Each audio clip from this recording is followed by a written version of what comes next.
Good morning बच्चों। तो आज हम करने जा रहे हैं चैप्टर नंबर 5, जिसका नाम है combustion and flame. Combustion and flame में हम क्या सीखेंगे?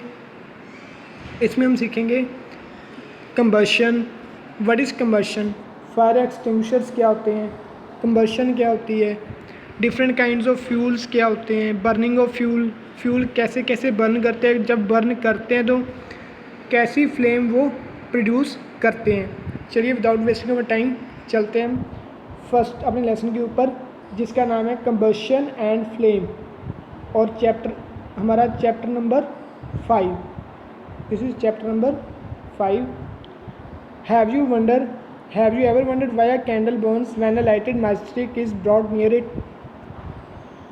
बच्चे, जब हम मैचस्टिक को कैंडल के पास लेकर जाते हैं तो कैंडल जो हमारी होती है वो बर्न स्टार्ट कर देती है। जब कैंडल बर्न करती है उसका कारण क्या है? क्या कैंडल सिर्फ जो हमारी बत्ती होती है उसके कारण जलती है, या अकेली जो हमारी वैक्स होती है मोम उसके कारण जलती है, या दोनों के कारण जलती है? ये सब हम देखेंगे। क्यों फ्यूल है, क्यों बर्न करता है, ठीक है। Can the wax of the candle burn without the wick? क्या जो हमारी वैक्स है कैंडल की वो विक के बगैर जल सकती है? विक किसको क्या कहा गया है? वो थ्रेड को, जो कैंडल के बीच में आपका थ्रेड होता है ना, उसको। A thin wooden stick Burns. अब अगर आप छोटी सी स्टिक लोगे वुड की, आप माचिस ही ले लो, माचिस की जो स्टिक होती है वुड की होती है वो ईजिली बर्न कर जाती है। लेकिन उसी अगर मैं बिगर किसी पेड़ की ब्रांच ले लूँ, उसको बर्न करने में, उसको जलाने में काफ़ी टाइम लगेगा। ऐसा क्यों होता है वो देखेंगे हम। Coal does not burn with the flame but becomes red hot and gives heat and light both. जो कोल होता है हमारा वो ऐसा नहीं कि बर्न करने पर कोई आपको फ्लेम प्रोड्यूस करके दे रहे, नहीं। हम क्या देखते हैं, बस वो क्या प्रोड्यूस करता है? Heat and light. Heat obvious है, कोल को हम अंगीठी में, सर्दियों में आपने देखा हो गाँव में क्या होता है, हमारे जो हीटर होते हैं गांव में क्या होता है, अंगीठी होती है, अंगीठी में कोयला बर्न कर देते हैं ना, तो उससे आपको फ्लेम मिलते हैं, क्या मिलते हैं उससे? बस एक हीट मिलती है और एक लाइट, वो बस नॉर्मली बर्न करता है, ठीक है बच्चों। कि जो हमारा कोल होता है वो किसके लिए कैसे बर्न करते हैं? Without producing any flame, just producing heat and light. Red hot सा हो जाता है वो, ना कोई आपको वो फ्लेम देगा। जैसे कैंडल को बर्न करने पर हमें फ्लेम प्रोड्यूस होती है येलो कलर की, वैसे कोल में नहीं होगी प्रोड्यूस। चलिए, in this chapter you will study the process of burning, the kind of flame produce during burning and the role of different kinds of fuels in the process of burning. ऐसे हर एक fuel की अलग अलग flame होगी। कभी आपको blue flame मिलेगी, कभी आपको येलो फ्लेम मिलेगी, कभी आपको रेड हॉट फ्लेम मिलेगी, ठीक है ना। ये सारे फ्यूल्स को बर्न करने पर आपको अलग अलग तरह की फ्लेम्स मिलती है ना। तो वो हम देखेंगे कौन से फ्यूल को कौन सी फ्लेम मिल रही है। Fuels are used in day to day life for various activities like cooking, running automobiles in the factories and for many other purposes. The commonly use fuels are coal, wood, petrol, LPG, diesel and CNG। ये सारे हमारे जो हैं वो हम daily life में use करते हैं। Rural areas cow dung is also use in rural areas villages as a fuel. तो इस चैप्टर का जो हमारा फर्स्ट टॉपिक है वो हम आगे हैं कि कंबशन क्या होता है। What is combustion? Combustion is the process of burning of a substance in the presence of oxygen. किसी भी तरह का सब्सटेंस हो, फॉर एग्जांपल सब्सटेंस कैसे, मान लो पेपर, वुड और कुछ भी, पेपर, वुड, प्लास्टिक, कुछ भी जो हम बर्न करते हैं और क्या प्रोड्यूस होते हैं उनमें से? In the presence of oxygen those processes called combustion. उस चीज़ को हम क्या बोलेंगे? Combustion. During the process of burning heat and light are evolve. अब हमें पता है बर्न करने पर क्या क्या चीज़ प्रोड्यूस होती है हमारी, heat and light. For example charcoal burns in air to give carbon dioxide and heat. जो चारकोल होता है वो बर्न करने पर हमें क्या मिलता है, कार्बन डाइऑक्साइड एंड हीट। जो चारकोल होता है वो किसका बना होता है, charcoal is made up of carbon, carbon का symbol C in the presence of oxygen. इसको किया बर्न करने पर क्या मिलेगा हमें, CO2 कार्बन डाइऑक्साइड। ये मैंने CO लिखा कार्बन मोनोऑक्साइड, बट क्या प्रोड्यूस होगा CO2 carbon dioxide and plus इसके साथ मेरे पास क्या आएगा, हीट।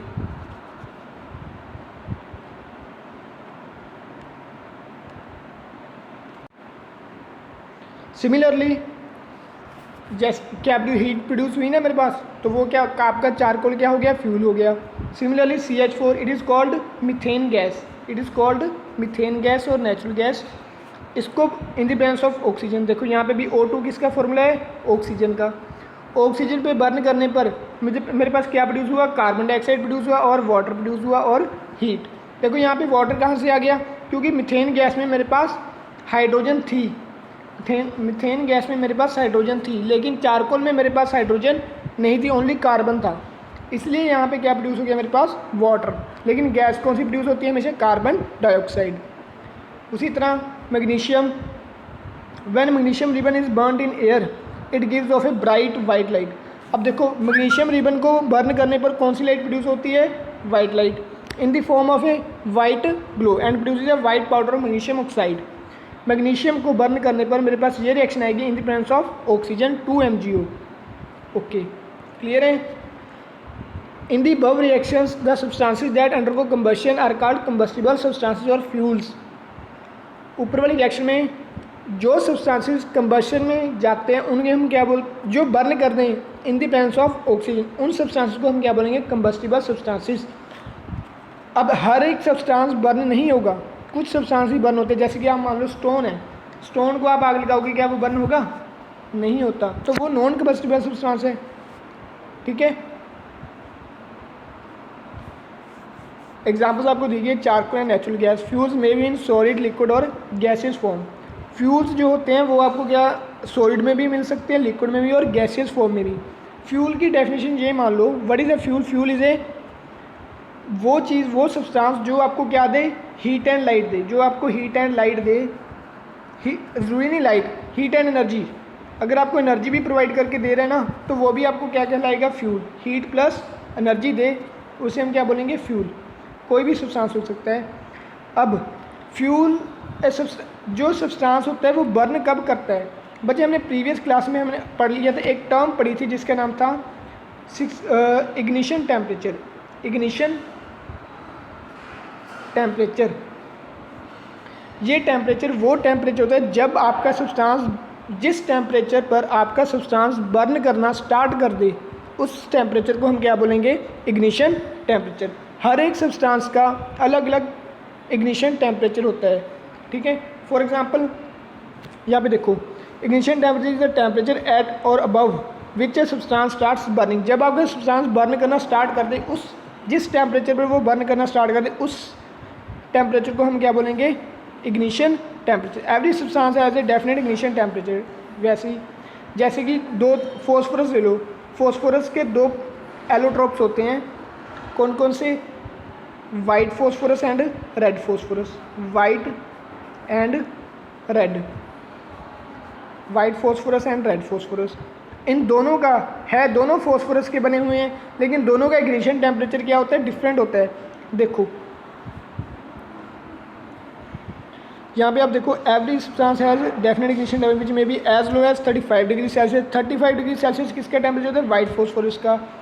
260 डिग्री सेल्सियस टेम्परेचर होता है आपका रेड फॉस्फोरस का। क्लियर है। Since the ignition temperature white phosphorus is so low that it catches fire on even slight heat. थोड़ी सी हीट प्रोड्यूस करने पर भी आपका जो वाइट फॉस्फोरस है वो जलना शुरू हो, बर्न करना शुरू हो जाता है। इट इज़ क्यों, क्योंकि उसका टेम्परेचर काफ़ी लो है, 35 ओनली 35 डिग्री सेल्सियस है उसका इग्निशन टेम्परेचर। अब नॉर्मल टेम्परेचर हम अगर रूम का टेम्परेचर भी देखें, नॉर्मली 35 डिग्री से ज़्यादा ही होता है समर्स में, तो इसीलिए इसको वाइट फॉस्फोरस को किस में स्टोर करके रखते हैं हम, इन वाटर, ताकि वो इग्निशन टेम्परेचर के ऊपर ना पहुँचे। अगर पहुँच गया तो वो बर्न करना स्टार्ट कर देगा। Next red phosphorus on the other hand is 260 degree Celsius which is very high temperature. Due to high temperature it can exist at room temperature. What are the conditions for necessary combustion. Combustion होने की हमें कौन कौन सी conditions चाहिए। First हमारी ये presence of combustible substance, आपके पास कोई ना कोई कंबस्टिबल सब्सटेंस होना चाहिए, तभी आपकी बर्निंग स्टार्ट होगी, तभी आपका कंबशन प्रोसेस स्टार्ट होगा। अगर आप स्टोन ले लो, स्टोन को तो आग लगेगी ही नहीं, लगेगी तो आपकी कंबशन नहीं होगी। चाहे ऑक्सीजन ले लो, चाहे in the absence of oxygen, चाहे in the presence of oxygen. इसीलिए कंबस्टिबल सब्सटेंस होना ज़रूरी है। Second one is presence of supporter of combustion. Supporter of combustion का मतलब क्या है, जैसे कि कंबशन किस में होती है, अगर ऑक्सीजन होगी तभी आपकी कंबशन होगी। अगर आपके पास ऑक्सीजन नहीं है, तो आपका जो सब्सटेंस है, कंबस्टिबल सब्सटेंस, वो बर्न नहीं करेगा। थर्ड हमारा है अटेनमेंट ऑफ इग्निशन और Kindling temperature of the combustible substance. जब तक आप अपने सब्सटेंस को हीट प्रोवाइड नहीं करोगे, आपने पेपर ले लिया, रूम टेम्परेचर पे रखा, जब तक आप उसको माचिस के साथ बर्न नहीं करोगे, माचिस के साथ मान लीजिए कि आपकी मैचिस के साथ बर्न नहीं करोगे, इसको आग नहीं लगेगी। क्यों? क्योंकि इसका इग्निशन टेम्परेचर अभी तक वहाँ नहीं पहुँचा। इग्निशन टेम्परेचर पहुँचने के लिए हमें क्या चाहिए, हीट चाहिए। हीट कहाँ से मिलेगी, आउटर मोस्ट प्रोवाइड कर सकते हैं हम, ठीक है। सपोर्टर आपका क्या है, ऑक्सीजन। आप देखो, आप घर में एक्सपेरिमेंट भी करके देख सकते हो। सपोर्टर का आप अगर एक्सपेरिमेंट करना चाह रहे हो, कैंडल को बर्न करो, आपकी कैंडल जल जाएगी, ठीक है। उसी कैंडल के ऊपर आप कोई स्टील का ग्लास या आप अपना कोई ग्लास, कांच का ग्लास, वो रख दो कैंडल के ऊपर। ये ध्यान रखना है कि कैंडल छोटी हो ताकि आपका ग्लास उसको पूरी तरह कवर कर सके। उससे क्या होगा, आप देखोगे 1 या 2 मिनट के बाद आपकी candle it will blow of, बुझ जाएगी। क्यों? कारण क्या है, क्योंकि उस कैंडल को, उस विक को, वैक्स को ही ऑक्सीजन की सप्लाई बंद होगी। ऑक्सीजन की सप्लाई बंद होगी तो वो आपका कैंडल ब्लो करना बंद कर देगी। उसका सपोर्टर छीन लिया हमने, सपोर्टर छीन लिया तो वो बर्न नहीं करेगी। इससे आपका क्या होगा, जो कह लो आप अपना,